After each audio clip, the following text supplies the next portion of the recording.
Hello everyone, this is your social studies period for class 7th and I hope you all will be very healthy, happy.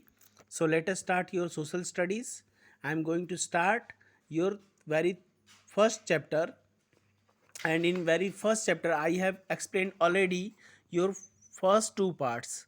So let us start with the third part, that is on the page number 6. Page number 6 पे मैं आपका third part start करने जा रहा हूँ। Sources of information, सूचना के स्रोत, ये हमारी हेडिंग रहेगी। यहाँ से मैं स्टार्ट करने जा रहा हूँ। सोर्सेज ऑफ इंफॉर्मेशन, सूचना के स्रोत। कहाँ कहाँ से हमको मीडियल पीरियड के बारे में जानकारी मिलती है, सूचना मिलती है। The medieval period of Indian history has several sources of information.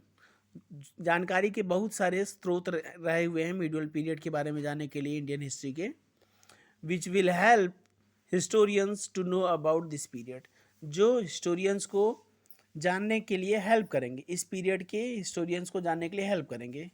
This sources includes inscriptions, coins, buildings, paintings and writings. ये सभी आपकी हेडिंग रहेंगी बच्चों। इंस्क्रिप्शंस, क्वाइंस, बिल्डिंग्स, पेंटिंग्स और राइटिंग्स वो सोर्सेज हैं जो हमको मीडियल पीरियड के बारे में जानने में हेल्प करती हैं। इंस्क्रिप्शंस क्या होते हैं? इंस्क्रिप्शंस जैसे ही कोई चीज़ किसी हार्ड सरफेस पे इनग्रेव किया गया, उकेरा गया हो। जैसे आपके घर में पुराने, अभी करेंट टाइम में आपके घर में मसालों को पीसने के लिए एक मशीन का यूज़ किया जाता है, मिक्सचर का। लेकिन कई लोगों के घर में अभी भी सील बट्टा होगा, आप देखोगे तो वो जो पत्थर की का जो सील होता है उस पर निशान बने हुए हैं, इनग्रेव किए गए हैं। या कई लोगों के घर के बाहर भी, घरों पे भी कोई ऐसा प्लेट होता है पत्थर का जिस पे नाम लिखा रहता है, आपके पेरेंट्स का नाम लिखा होगा या आपके ग्रैंड पेरेंट्स का नाम लिखा होगा, तो उसी को इंस्क्रिप्शन बोलते हैं बच्चों, जब किसी हार्ड सरफेस पे कोई चीज़ लिखा रहता है। Inscriptions are writings engraved on hard surface such as copper plates, rocks and pillars. Inscriptions वो राइटिंग्स होती हैं जो किसी हार्ड सरफेस पे लिखी रहती हैं, सच एज कॉपर प्लेट्स, जिस तरह तांबे का प्लेट हो, ताम्रपत्र जिसको बोलते थे। रॉक्स पत्थरों के ऊपर लोग लिखते थे, चट्टानों के ऊपर। एंड पीलर्स, आप लोगों ने अशोक पीलर के बारे में सुना होगा। अशोक पीलर इन सारनाथ, जहाँ से हमारा राष्ट्रीय चिन्ह लिया गया है, जिसमें वो 4 शेरों के निशान जो हैं वो नेशनल एम्बलम लिया गया है, जिसमें 4 शेरों के निशान हमको दिखाई देते हैं, जो क्वाइंस के ऊपर भी हमको जनरली दिखाई देते हैं। तो उन पीलर्स के ऊपर भी बहुत सारी चीज़ें लिखी हुई हैं, इस तरह के पीलर्स के ऊपर। The study of inscriptions is called epigraphy. Inscriptions की स्टडी क्या कहलाती है? एपिग्राफी कहलाती है। The inscriptions of the medieval period, medieval period के जो इंस्क्रिप्शंस हैं, जो शिलालेख हैं, have been found in temples in south India, वो साउथ इंडिया के टेम्पल्स में पाए गए हैं।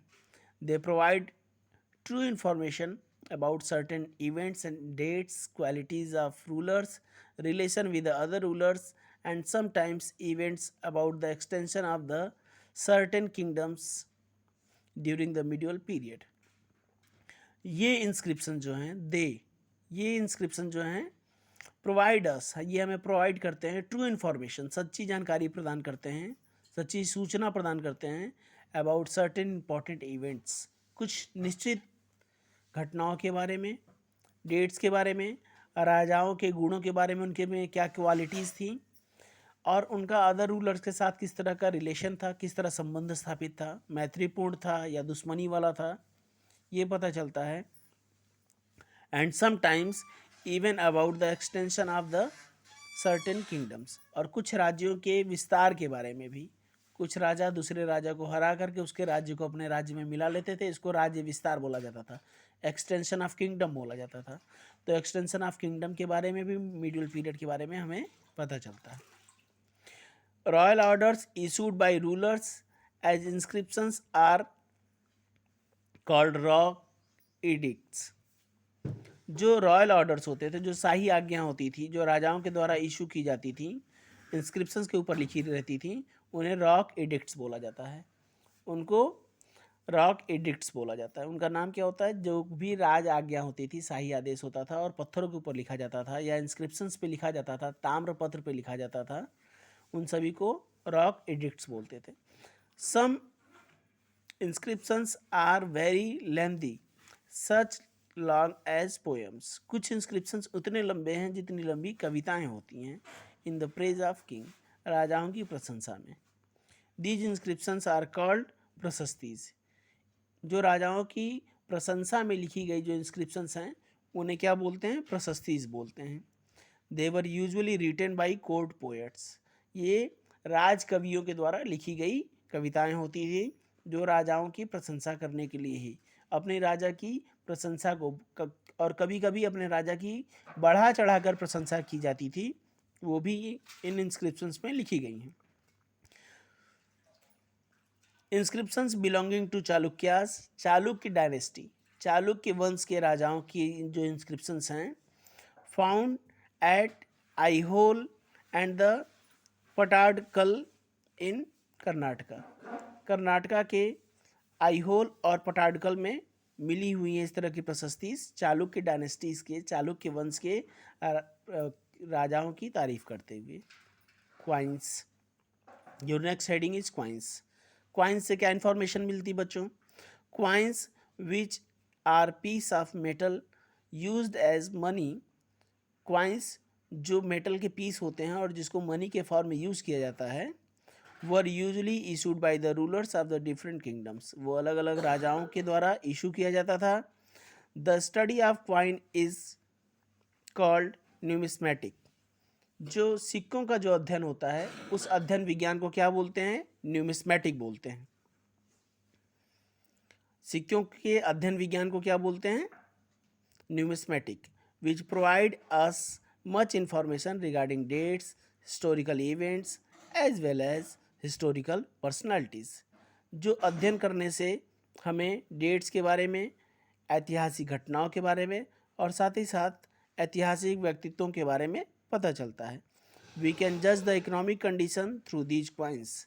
इन सिक्कों की मदद से हम किसी भी टाइम के या जिस टाइम के ये सिक्के हैं उस टाइम की इकोनॉमिक कंडीशन के बारे में हम लोग अध्ययन कर सकते हैं, उसको जज कर सकते हैं, उसका निर्णय कर सकते हैं कि उस समय की आर्थिक स्थिति कैसी थी, लोग संपन्न हुआ करते थे या लोग गरीब हुआ करते थे। Moreover we can learn about the taste and temperament of kings at that time. और इससे भी ज़्यादा उन सिक्कों की मदद से हम उस समय के राजाओं के टेस्ट और टेम्परामेंट, उस समय के राजाओं के स्वभाव और चरित्र के बारे में पता कर सकते हैं। The study of coins is called numismatics. फिर से वही चीज़ लिखा हुआ है कि जो सिक्कों का अध्ययन होता है उसको न्यूमिस्मेटिक कहते हैं। Let us move to the page number 7। आइए हम पेज नंबर 7 पे चलते हैं। Monuments and buildings. Monuments and buildings. Monuments क्या होती हैं? मॉन्यूमेंट्स मीन्स वो बिल्डिंग्स जो उस समय के बारे में जानकारियाँ दें। ठीक है, उस समय की बिल्डिंग, उस समय के बारे में जानकारियाँ दें कि उस समय का आर्किटेक्चर कैसा हुआ करता था, और बिल्डिंग्स जो उस समय के राजाओं के किस तरह के लोग कंस्ट्रक्शन कराना पसंद करते थे उसके बारे में जानकारियाँ दें। Monuments and buildings often provide information about the period during which they were built. Monuments और बिल्डिंग्स हमको उस समय के बारे में जानकारियाँ देती हैं जिस समय में वो बनी हैं। Various temples, forts, tombs and mosques are constructed during the medieval period. बहुत सारे मंदिर, किले, मकबरे और मस्जिदों का निर्माण किया गया था मिडियल पीरियड में। मिडियल पीरियड में बहुत सारी मंदिरों, किलों, मकबरों और मस्जिदों का निर्माण हुआ था। बच्चों यहाँ एक वर्ड है टॉम्ब्स। टॉम्ब्स क्या होता है? जैसे कोई रूलर या फिर क्वीन का डेथ होता था तो उनकी जो कब्र होती थी, जो उनका बरियल प्लेस रहता था जहाँ उनको दफनाया जाता था, उसके ऊपर एक बिल्डिंग बनाई जाती थी, उसको टॉम्ब बोलते हैं। जैसे एक टॉम्ब के बारे में आप लोग सुने होंगे, ताजमहल, वहाँ वो किसका टॉम्ब है? क्वीन और किंग शाहजहाँ का। शाहजहाँ और उनकी वाइफ की टॉम्ब है वो उनकी वाइफ का नाम था मुमताज़ महल, उनका मकबरा है, वो बनाया गया है। They give us sufficient information about the religious, political, economic and social condition of the period during which they were constructed. ये मॉन्यूमेंट्स और बिल्डिंग्स, इन सब के लिए यहाँ पे दे वर्ड का यूज़ किया गया है। ये हमें प्रदान करते हैं सफिशिएंट इन्फॉर्मेशन, पर्याप्त मात्रा में जानकारी प्रदान करते हैं उस समय की religious, political, economic and social conditions के बारे में, उस समय की धार्मिक, राजनैतिक, आर्थिक और सामाजिक परिस्थितियों के बारे में जिस समय ये बिल्डिंग्स, ये मॉन्यूमेंट्स बनाए गए हैं।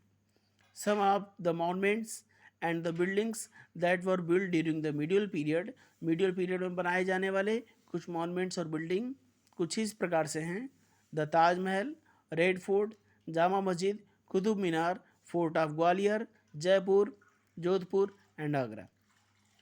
आप देख सकते हैं बच्चों नीचे कुतुब मीनार एट दिल्ली, इसका एक इमेज दिया हुआ है। उसी तरह ताजमहल, रेड फोर्ट लाल किला, जामा मस्जिद दिल्ली में, कुतुब मीनार दिल्ली में, fort of Gwalior, fort of Jaipur, fort of Jodhpur and fort of Agra medial period में कंस्ट्रक्ट कराया गया था। Paintings, paintings illustrate the artistic progress of the time. Artistic progress, कला जगत में किस तरह की तरक्की हुई थी, किस प्रकार का विकास हुआ था, उसको उसका उदाहरण देती है। इलस्ट्रेट करना मीन्स होता है उदाहरण देना। पेंटिंग इस बात का उदाहरण देती है कि उस समय की कला में किस प्रकार की उन्नतियाँ हो रही थी। Some rulers and important persons people often had their portraits done. ज़्यादातर राजाओं के पास अपना खुद का पोर्ट्रेट होता था। पोर्ट्रेट क्या होता है बच्चों? जो किसी भी व्यक्ति का हाथ से बनाया हुआ चित्र होता है। हाथ से बनाया हुआ चित्र जो होता है वो। देखिए अ painting of Mughal court, Mughal court की एक पेंटिंग आपको दिखाई दे रही है। ये किंग अकबर की पेंटिंग है बच्चों। So the painting serves as a record of lines of the descent of the rulers and nobles। उस टाइम के जो रूलर्स होते थे और उस समय के जो नोबल्स हुआ करते थे उनके बारे में एक decent line of record represent किया जाता है। एक तरीके का हमको एक तारतम्यबद्ध, एक क्रमबद्ध रिकॉर्ड हमको मिलता है पेंटिंग्स के द्वारा। If literary work is illustrated with a painting, अगर लिखी हुई चीज़ों को, लिटरेरी वर्क साहित्यिक कार्य को भी अगर पेंटिंग के साथ अगर उदाहरण में प्रस्तुत किया जाए तो it makes other persons understand, तो ये दूसरे व्यक्ति को अच्छे से समझा पाता है the matter in a better way. अगर आप बच्चों बुक को देखिए और आप किसी इमेज को देखिए तो आपको समझ में आएगा कि इमेज में जो इन्फॉर्मेशन देने की कोशिश की जा रही है उसको ज़्यादा अच्छे से आपको समझ में आ जाएगा। जैसे फॉर एग्जांपल इसी वाली इमेज को हम थोड़ा सा ध्यान से देखते हैं। आप देख सकते हैं कि इस पूरे कोर्ट में बस एक ही आदमी बैठा हुआ है, वो किंग है, और बाकी सभी के सभी नीचे खड़े होकर के उनके ऑर्डर का वेट कर रहे हैं। और चारों तरफ काफ़ी अच्छी अच्छी डिज़ाइन है, बिल्डिंग्स को दिखाया गया है, कपड़ों को दिखाया गया है, जिससे हमें उस टाइम के बारे में सारी इन्फॉर्मेशन काफ़ी डिटेल में पता चलती है कि उस समय किंग अकबर के कोर्ट में लोगों की कंडीशन कैसे रहा करती थी।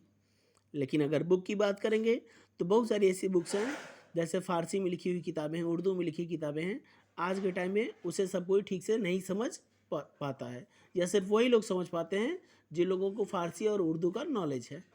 तो इस तरह पेंटिंग्स कुछ ज़्यादा बेटर वे में कुछ बड़े एरिया को कवर करती है। In addition to this, development of art was introduce to people. इसके साथ ही साथ आप ये भी कह सकते हैं कि डेवलपमेंट ऑफ आर्ट, आर्ट का विकास, कला का विकास जो था इसी समय में लोगों से इंट्रोड्यूस कराया गया था।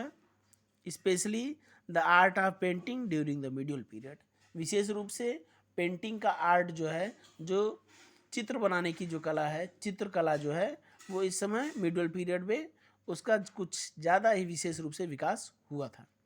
लिटरेरी सोर्सेज, साहित्यिक सोर्सेज क्या क्या हैं उसके बारे में देखिए। Literary sources means writings, biographies, plays, novels and epics. जो साहित्यिक स्रोत हैं, मीडियल पीरियड को जानने के लिए, मीडियल पीरियड की हिस्ट्री के बारे में जानने के लिए जो साहित्यिक स्रोत हैं, जो लिटरेरी सोर्सेज हैं, उनमें क्या क्या है? राइटिंग्स, जो लोगों ने लेख लिखे हैं। बायोग्राफीज़, जो खुद की आत्मकथा लिखी है। अकबर बाबर की अपनी आत्मकथा है जिसका नाम है बाबरनामा। बाबर की आत्मकथा है जिसका क्या नाम है? बाबरनामा, या तुझके बाबरी भी उसको बोलते हैं। उसी तरह बहुत सारे लोगों ने अपनी खुद की बायोग्राफीज़ लिखी हुई हैं उस टाइम में, मिडिल पीरियड में। तो वो बायोग्राफीज़, प्लेज मीन्स होता है नाटक, ड्रामा, वो भी एक इम्पॉर्टेंट लिटरेरी सोर्स रहा हुआ है। नॉवेल्स, उपन्यास एंड इपिक्स और काव्यखंड, बड़े बड़े काव्यखंड, जैसे रामचरितमानस भी उसी टाइम लिखा गया बच्चों। तो ये सभी लिटरेरी सोर्सेज हैं जो उस टाइम के बारे में बताते हैं। The medieval period of India has a rich collection of literary sources. Medieval period में लिटरेरी सोर्सेज का एक बहुत बड़ा कलेक्शन है, रिच कलेक्शन है हमारे पास। मिडिवल मैन्युस्क्रिप्ट्स, मिडिवल पीरियड में जो हाथ से लिखी हुई जो चीज़ें हैं उसको मैन्युस्क्रिप्ट बोलते हैं, क्योंकि इसमें प्रिंटिंग प्रेस नहीं आई हुई थी। हाथ से लोग पेपर के ऊपर लिखा करते थे, लोग लीव्स के ऊपर लिखा करते थे, बार्क के ऊपर लिखा करते थे। Medieval manuscripts were mainly written on the palm leaves, palm के पत्तों पे लिखा गया है। बिर्च बार्क, बिर्च के तनों के ऊपर लिखा गया है। तना, बार्क आप लोग को पता है पेड़ का मिडिल पार्ट होता है। स्किन्स के ऊपर लिखा गया है। ड्यूरिंग, जो छालें होती थी, जो पेड़ों की जो छाल होती थी उस पे लिखा गया है। During the late medieval period manuscripts were written on paper. और मिडिवल पीरियड के अंत तक, लेट मिडिवल पीरियड तक क्या हुआ है? जो मैन्युस्क्रिप्ट थी वो धीरे धीरे पेपर पे लिखी जाने लगी थी। सम ऑफ दीज आर ऑटोबायोग्राफीज, इसमें से कुछ जो हैं ऑटोबायोग्राफीज हैं बच्चों। आत्मकथा को बोलते हैं ऑटोबायोग्राफीज। और बायोग्राफीज जो किसी के भी जीवन परिचय को लिखी जाए, किसी के भी जीवन में होने वाली घटनाओं को लिखा जाए, उसको बायोग्राफीज बोलते हैं। तो ऑटोबायोग्राफीज लिखी गई हैं। और मेमोइर्स, मेमोइर्स क्या होता है? वो होता है संस्मरण, किसी भी घटना को याद करके उसके बारे में लिखना, उसको मेमोइर्स बोलते हैं। which tell us many things about the rulers in the past। जो पास्ट में होने वाले जो रूलर्स थे, जो भूतकाल में होने वाले हमारे रूलर्स थे, उनके बारे में हमको जानकारियाँ प्रदान करती हैं ये ऑटोबायोग्राफीज और memoirs. Important biographies that describe the lives and the achievements of kings includes the Raj Tarangini by कल्हड़। जो इम्पोर्टेंट बायोग्राफीज़ हैं जो हमको जीवन के बारे में और राजा की उपलब्धियों के बारे में बताती हैं, उनमें से कौन कौन सी बायोग्राफीज़ हैं? राज तरंगिनी बाई कल्हड़। कल्हड़ नाम के एक पोएट थे, उन्होंने राज तरंगिनी लिखी थी, जो अपने कश्मीर के किंग के बारे में, उनकी लाइफ के बारे में लिखे हुए हैं। विक्रमन देव चरित्र, विक्रमन देव चरित्र नाम की एक बुक लिखी गई है by Chalukyas, describe the achievement of Kings. Chalukya dynasty में लिखी हुई किताब है विक्रमन देव चरित्र, जो उस समय के राजाओं के बारे में अचीवमेंट्स के बारे में बताती है हमें। पृथ्वीराज रासो बाई चंद्रबरदाई, चंद्रबरदाई जो पृथ्वीराज चौहान के जो पोएट थे, ठीक है। मैंने पृथ्वीराज चौहान का नाम आप लोगों को लिया था, अगर आप देखना चाहेंगे तो पेज नंबर 6 पे देख सकते हैं। वेरी फर्स्ट लाइन में मैंने आप लोगों को बताया था तराइन के सेकंड बैटल में ये हार गए थे, फर्स्ट बैटल में तो मोहम्मद गोरी हारा था। तो पृथ्वीराज चौहान के ही जो कोर्ट पोएट थे उनका नाम था चंद्रबरदाई। उनका क्या नाम था बच्चों? उनका नाम था चंद्रबरदाई। और चंद्रबरदाई ने पृथ्वीराज रासो में जीवन के बारे में लिखा है, अकाउंट ऑफ लाइफ लिखा है पृथ्वीराज चौहान के, ठीक है। During the medieval period India came in the contact with the many foreign travellers. Medial period में ही बहुत सारे विदेशी यात्रियों के संपर्क में भारत पहुंचा। एज इब्न बतूता, उन विदेशी यात्रियों में से जैसे इब्न बतूता नाम के थे, Marco Polo and Bernier. They visited India and wrote on account of people, लोगों के बारे में लिखा, एंड द किंग्स, और यहाँ के राजाओं के बारे में भी लिखा। Alberuni, the Persian traveller came to India during Mahmud of Ghazni, ये महमूद आफ गजनी के पीरियड में आया। हु रोट तहकीक हिंद, और अलबरूनी की बुक का नाम था तहकीक Hind. This book gives information about the culture and economy of India, ये बुक हमें भारतीय संस्कृति के बारे में, कल्चर मीन्स संस्कृति के बारे में, और इकोनॉमी ऑफ इंडिया और भारत के अर्थतंत्र के बारे में भी जानकारी देती है। Ibn Battuta wrote about the reign of Muhammad bin Tughlaq, Ibn Battuta ने मोहम्मद बिन तुगलक, जो तुगलक डायनेस्टी का रूलर था। बच्चों, मैंने आप लोगों को बताया था कि जैसे ही मोहम्मद गोरी वापस जाता है वैसे यहाँ पे 5 डायनेस्टीज़ स्टार्ट होती हैं, जिसको दिल्ली सल्तनत पीरियड बोला जाता है। तो उन 5 डायनेस्टीज़ में एक तुगलक डायनेस्टी भी थी, उसमें एक रूलर था मोहम्मद बिन तुगलक। तो तुगलक के पीरियड के बारे में इब्न बतूता ने अपनी बुक में लिखा हुआ है। Marco Polo wrote an interesting account of the social customs and the culture of south India. Marco Polo एक अदर फॉरेन ट्रेवलर था जिसने इंटरेस्टिंगली लिखा हुआ है सोशल कस्टम के बारे में, सामाजिक रीतियों के बारे में, और कल्चर के और संस्कृति के बारे में ऑफ साउथ इंडिया की चीज़ों के बारे में लिखा है। इसके साथ ही बच्चों आप लोगों का ये चैप्टर फिनिश होता है, फर्स्ट चैप्टर ख़त्म होता है। आप लोगों को लेट्स रिवाइज ये पढ़ना है, टर्म्स टू लर्न। मैं आपको एक्सप्लेन कर दे रहा हूँ। टर्म्स टू लर्न में मीडियल पीरियड मीन्स क्या होता है? The period between the 8th and the 18th century AD, 8वीं शताब्दी से लेकर 18वीं शताब्दी के बीच का जो समय होता है उसको मीडियल पीरियड बोलते हैं। आपको याद कर लेना है, 8वीं शताब्दी से लेकर 18वीं शताब्दी के बीच का जो पीरियड होता है उसे मीडियल पीरियड बोलते हैं। न्यूमिस्मेटिक क्या होता है? द स्टडी ऑफ कॉइन्स, सिक्कों के अध्ययन, सिक्कों को अध्ययन करने का जो विज्ञान होता है उस विज्ञान को क्या बोलते हैं? न्यूमिस्मेटिक। फिर नेक्स्ट है inscriptions, writings found on pillars, rocks, cave walls, copper plates etcetera. Inscription क्या होती हैं? वो लिखी हुई चीज़ें जो हमको पिलर के ऊपर मिलती हैं, किसी मेटल पिलर के ऊपर मिलती हैं, रॉक्स के ऊपर, पत्थरों चट्टानों के ऊपर मिलती है, केव वॉल्स की गुफाओं की दीवारों के ऊपर मिलती हैं, कॉपर प्लेट्स ताम्र पत्रों पे मिलती है, उनको इंस्क्रिप्शंस बोलते हैं, जो हमको मिडिवल पीरियड और एंशिएंट पीरियड की हिस्ट्री के बारे में डिटेल में बताती हैं। और सब कॉन्टिनेंट क्या होता है बच्चों? A large and the distinct part of a continent, किसी कॉन्टिनेंट का एक बड़ा और एक अलग प्रकार का हिस्सा सब कॉन्टिनेंट कहलाता है। मैं आप लोगों से उम्मीद करूंगा कि आप ये एक्सरसाइज अपने से खुद से करने की कोशिश करेंगे।